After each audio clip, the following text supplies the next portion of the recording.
આણંદના ભાજપ યુવા નેતાની લારીઓવાળાને ધમકી, ઓડિયો મેસેજ વાયરલ કરી અને દિલેશ જાદવે આપી છે ધમકી। વલ્લભ વિદ્યાનગર શહેરમાં લારીઓના માલિકના ગ્રુપમાં મૂક્યો ઓડિયો મેસેજ। 6 વાગ્યા બાદ લારીઓ ઊભી રહેશે તો ₹500નો દંડ વસૂલવામાં આવશે તેવો ઉલ્લેખ કરાયો છે। લારીઓ જો પટ્ટાની બહાર હશે તો પણ ₹500નો દંડ વસૂલવાની ધમકી। અશોકભાઈ નામના વ્યક્તિએ દંડ આપી દેવાનો ઓડિયોમાં ઉલ્લેખ કર્યો છે। ઓડિયો ક્લિપ પોતાની જવાનો દિનેશ જાદવે કર્યો છે સ્વીકાર। હવે સૌથી મોટો સવાલ, દિનેશ જાદવને દંડ વસૂલવાની સત્તા કોણે આપી છે? કારણ કે ગ્રુપમાં પોતે ઓડિયો વાયરલ કર્યો છે અને આ સત્તા તેને કોણે આપી છે, જે પણ એક સૌથી મોટો સવાલ છે।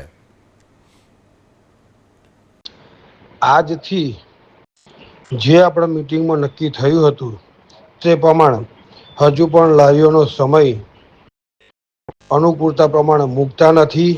સાંજે 7-8 વાગ્યા સુધી બંધ કરતા નથી અને પોતાની ઘેર લારીઓ લઈ જતા નહીં।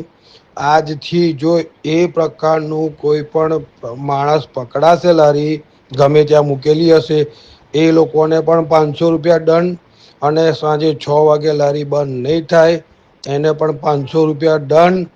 એ દંડની રકમ ઉર્વશીવાળા અશોકભાઈ આજથી ઉઘરાવશે અને તમારે કાયદેસર આપી જ દેવાની રહેશે।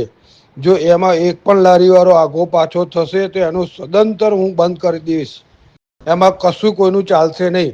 એ કોઈ પણ સમાજનું હશે, એમાં જે નિયમ બનાવ્યો છે નિયમમાં રહો, પાટો બનાવ્યો છે પાટામાં રહો, બરાબર છે, તો જ આપણું સારું રહેશે।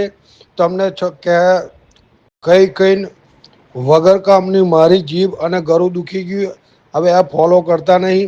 આજથી આ રૂલ્સ ફોલો નહીં કરે એના માટે કડક પગલાં, અને આજથી તમારે ₹500 અશોકભાઈને આપી જ દેવાના। કોઈ પણ આર્ગ્યુમેન્ટ કરવા નહીં। 6 વાગ્યાની ઉપર 1 મિનિટ પણ થશે તો પણ તમારે આપી દેવાના રહેશે, બરાબર છે। ₹500 આપી જ દેવાના। જે નહીં આપે અશોકભાઈને, એની કાલથી લારી બંધ કરી દેવામાં આવશે। આ કડક સૂચના હતી।